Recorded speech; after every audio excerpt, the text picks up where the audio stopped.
실화 탐사대로 온 한 제보 영상. 아이고. 복도가 저렇게 됐어요. 친구예요? 어? 진짜 황당하네. 이거 어떻게 해줍니까? 이게 다 뭐예요? 어휴.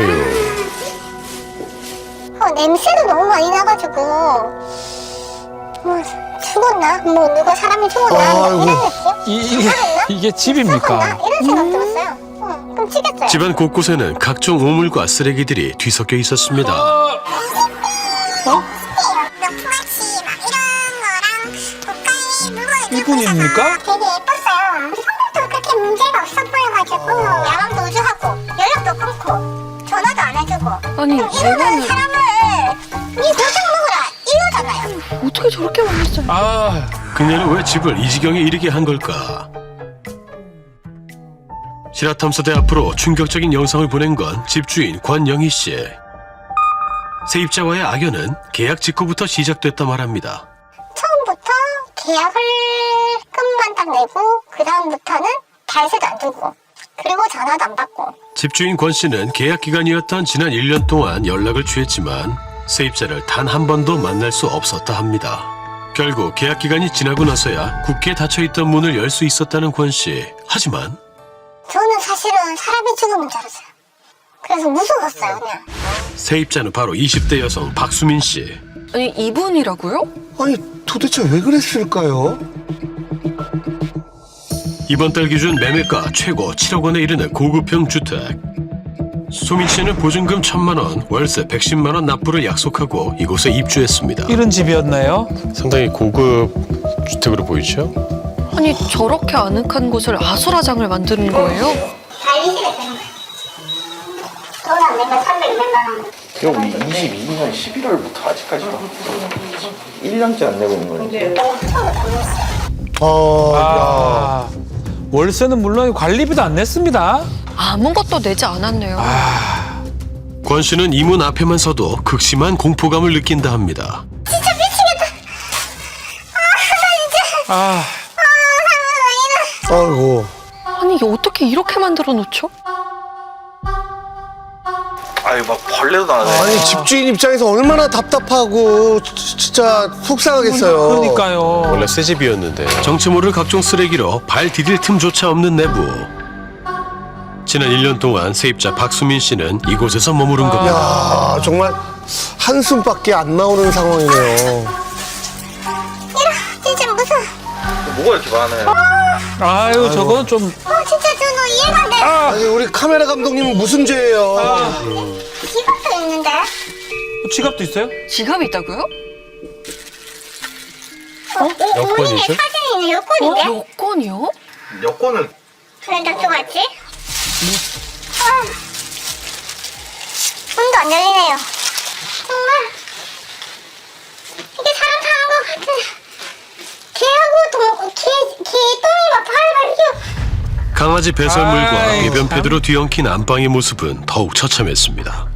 아휴, 아유, 이거 참. 뭐 화장실 변기가 왜 이렇지? 그 마지막으로 보여드린 이 장면이요, 바로 안방에 딸린 화장실입니다. 우리 제작진 고생. 화장실 문을 열자 극심한 악취가 코를 찌릅니다. 칫솔도 있는 거 보니까 뭐 화장실에서 근데 물을 쓸 수가 없잖아요, 저 상태면. 담배 피우고 있는 보니까 화장실에서 뭐 우유 먹고 화장실에서 콜라 먹고 과연 이럴 수가 있나? 쓰레기 봉투는 그 처음에는 버리려고 했나 봐요. 문제는 이뿐만이 아니었습니다. 거의 모든 수납 공간에는 쓰레기들로 가득했습니다. 아, 단 1년 만에 쓰레기장이 된 새 집. 에헤이 참 정말. 각종 쓰레기만을 남긴 채 호련히 사라진 박수민 씨. 그녀는 도대체 어디로 사라진 걸까? 집주인은 그녀의 행방을 찾기 위해 관리사무소에 협조를 요청했습니다. 해당 옷의 출입 기록과 CCTV를 살펴보던 중 한 명의 여성을 특정할 수 있었습니다. 10월 2일 날 0시에 도로. 좀 다른 것 같지 않나요? 사진과는 아예 다른데요? 계약 당시 직접 얼굴을 봤던 권 씨 역시 CCTV 화면을 믿지 못했습니다. 근데 그 얼굴이 아니던데? 자기 친구죠. 아니 근데 제가 그때 사진 봤을 때잖아요. 지금 카톡에 푸셔 나온 데 있잖아요. 그 사진이랑 그때 본 옷은 그대로던데? 뭔가 잘못됐습니까? 5만 원은 그렇게 한 적이 없어요. 분명 권 씨가 기억하는 그녀는 마른 체형에 수려한 용모를 갖고 있었다고 합니다. 정말 그녀가 맞는 것일까? 아니 한 마리도 아니고 두 마리네요. 얼굴 윤곽이 좀 비슷한 것 같기도 하고요. 체형이 많이 변화를 했나봐요. CCTV 관찰 결과 우리는 더욱 확실한 정황을 포착할 수 있었습니다. 이게 그냥 팔 문신이거든요. 네. 근데 여기 찍힌 거 보면 여기도 문신이 있어요. 그게 그대로 있어요. 기존에 입수한 사진 속 수민 씨는 왼팔에 문신이 있었고 아, 문신이 있네요. CCTV에 잡힌 그녀의 왼팔 역시 같은 형태의 문신이 있었습니다. 아, 있네요, 문신. 같은 사람이 그러면 맞네요. 수민 씨 맞네요. 아니 1년 사이에 대체 무슨 일이 있었던 걸까요? 아. 걱정이 되는데요 이제는. 집주인 권 씨의 기억 속 그녀는 온데간데 없고 이제는 낯선 모습을 한 채 사라진 그녀. 그럼 마지막 그 출입 기록은 며칠이었던 거예요? 10월 8일 13시 17분 이게 딱 음식 배달시켰던 그 마지막 날이에요. 그리고 이제 기록이 이제 없어요. 계약 만료를 한 달 남짓 남겨두고 그녀는 돌연 사라지고 맙니다. 월세와 관리비 체납은 물론 새 집을 쓰레기집으로 만들고 종적을 감춘 그녀. 그녀는 지금 어디에 있는 것일까? 11개월을 거주한 세입자, 이웃들은 혹시 수민 씨의 행방을 알지 않을까? 우리는 주변 일대를 탐문해봤습니다. 강아지 2마리 정도 이렇게 약간 이런 모습으로 항상 다니시거든요. 혹시 보신 적 있나 해가지고. 한 번도 없어요. 아, 네네네. 이렇게. 아, 그녀를 찾을 유일한 단서는 쓰레기장이 되어버린 집 그곳밖에 없었습니다. 집주인과 함께 다시 수민 씨가 머무르던 집을 찾았습니다. 이건 쇼핑병도 아니고 이 무슨 오자실에 무슨 쇼핑걸 해가지고 한 거랑 먹는 거랑 이런 거랑 이게 뭔 짓인지 모르겠어. 아, 이 사람이 그건가?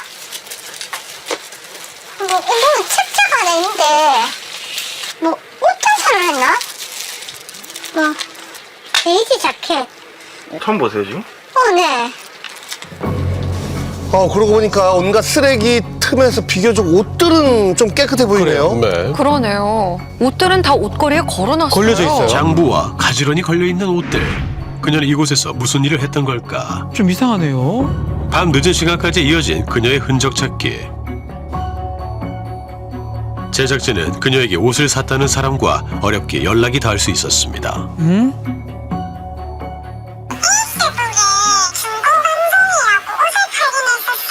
중고 방송이요?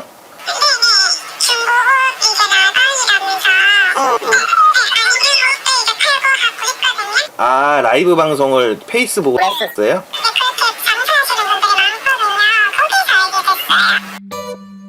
살고 있던 집에서 SNS를 통해 중고 판매 라이브 방송을 진행했다는 수민 씨. 하지만 고객들은 그녀를 둘러싼 비밀에 대해선 알고 있지 못했습니다. 그러니까 방송하는 공간 제외하고는 모두 다 쓰레기장이었네요. 야.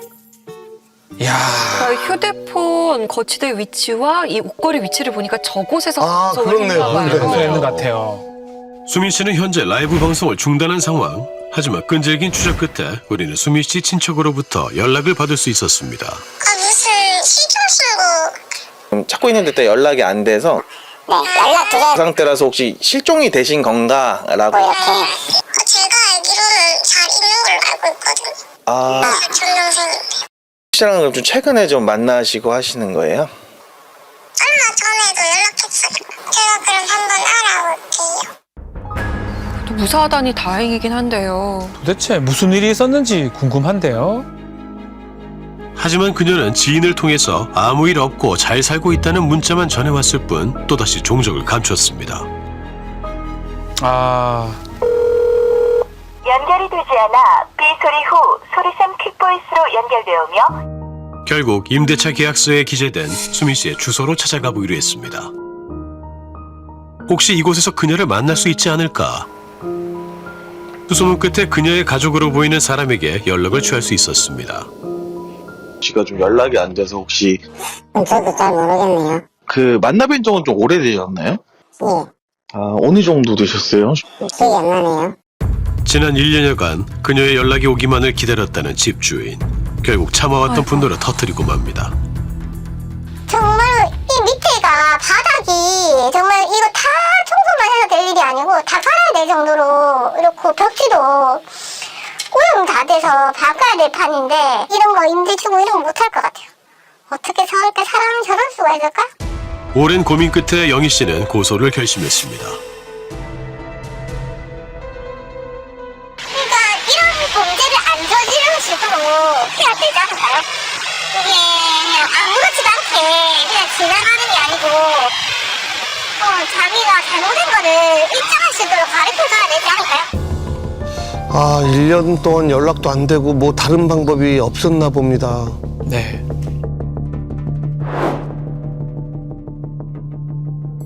그런데 고소장 접수 후 며칠 뒤 갑작스레 수민 씨로부터 직접 연락이 왔습니다. 전화 왔네요. 여보세요? 예, 여보세요? 아니 살아있는 거 네네. 확인했으면 되는 거 아니에요? 집이 이제 계약 기간이 끝났는데, 뭐 아직 연락이 안 되고, 아니 그쪽에서 왜 궁금하세요? 머리 아프네요. 좀 어떻게 생각을 하시는지가. 근데 똑같은 얘기 그만해줬으면 좋겠어요. 혹시 그 집주인분에겐 조금 미안하신 마음은 없으세요, 혹시? 있어요. 그러면은 그 간에는 왜 연락을 안 하셨던 거예요? 아니 저 너무를 모른다니까요. 네? 저 너무를 모른다니까요. 그러면 그 사이에 임대인은 아무것도 모르고, 아니 제가 계약 기간을 몰랐어요. 몇 달이고 월세가 기간을 몇 달? 모른다고요? 집주인이세요? 그거는 그쪽 사정이고요. 아 혹시 이것도 신고해도 되는 거예요? 어떤 신고를 하시겠다는 거예요? 저 취재하는 거예요. 아 저는 그쪽 그 사람들이랑 할 말 없을 것 같아요.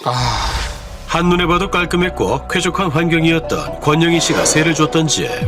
하지만 박 씨가 머물렀던 1년 사이 집은 심각히 훼손되고 말았습니다. 이 상태가 지속될수록 가장 피해를 보는 것은 집주인 권영희 씨입니다. 하는 짓이 너무 괘씸하고 과연 이걸 어떻게 해결해야 될지 막막한 것 같아요. 다른 지역의 한 오피스텔, 이곳에서도 비슷한 피해 사례를 발견할 수 있었습니다. 일단은 그 층의 세입자분들이 바퀴벌레가 많이 나온다. 그리고 거의 시체 썩는 악취가 난다. 이렇게 얘기를 하셔서 이곳의 세입자는 지난 22년 12월에 입주했고 작년 6월 돌연 종적을 감췄습니다. 수개월간 연락이 닿지 않자 결국 문을 개방할 수밖에 없었고 문 너머의 방 내부는 처참했다 합니다. 여기도 뭐. 이거. 아우. 이거, 하루라도 빨리 청소업체를 섭외하려 했지만 현장을 본 업체들은 모두 거절했다 합니다. 거절하죠. 못합니다. 이 건물의 관리인인 정환 씨는 결국 몇몇의 지인들과 함께 모든 청소를 도맡아 해야 했습니다. 방을 정리하는 데 들어간 비용만 약 200만 원. 어디론가 사라진 세입자는 돈 한 푼도 내지 않았습니다. 아니 이게 무슨 날벼락이에요. 도대체 집을 왜 이렇게 만든 것인지 반드시 확인해야 했습니다. 핸드폰이 수신이 정지돼 있더라고요. 예. 저희들도 지금 연락을 지금 못 하고 있습니다. 저희들도 지금 연락 안 하기가 너무 오래가지고 한 10개월 정도 됐나? 지금 진짜 집을 나가서 지금 연락이 안 되고 있으니까 이제 그게 문제죠. 답답해 죽겠습니다. 정서적으로 지금 좀 불안하신 상태인가? 네, 그런 게 좀 있습니다. 예전부터 먹는 거 방에서 먹고 뭐 감춰놓는다든지 뭐 이런 거 집을 해놨던 그런 사진이나 이런 거 보신 적 없으시죠? 사진을 보내온 게 있었습니다. 집에서 그 집에서. 그 정도로 이렇게 좀 심한 상태였어요? 아니면? 아니요, 그렇지 않았죠. 이러한 사례는 생각보다 우리 주변에 많았습니다. 특수 청소 전문 업체를 만나 실상에 대해 자세한 이야기를 들을 수 있었습니다. 20대 연령이 가장 많습니다. 실제로 저희가 통계를 내봤거든요. 20대 연령층이 가장 많아요. 정말 외형적으로 봤을 때 이분이 쓰레기집이 살 거다라고 생각하는 분들이 거의 없을 겁니다. 그냥 일반인이랑 똑같아요. 심지어 냄새도 안 나게끔 향수를 굉장히 많이 뿌려요. 실화탐사대가 취재한 두 사례 역시 20대, 그중 현재 남아있는 쓰레기집은 수민 씨가 살던 곳. 청소 전문가와 함께 쓰레기집 영상을 분석해봤습니다. 전문가는 수민 씨가 버려둔 쓰레기들에서 흥미로운 지점을 발견했다고 합니다. 그러니까 이게 이런 거는 이제 냄새가 나는 음식물들을 이제 냄새 나니까 절로 버려놓은 것 같아요. 나름 그래도 분리수거를 한 겁니다. 여기서 분리수거를 한 거라고요?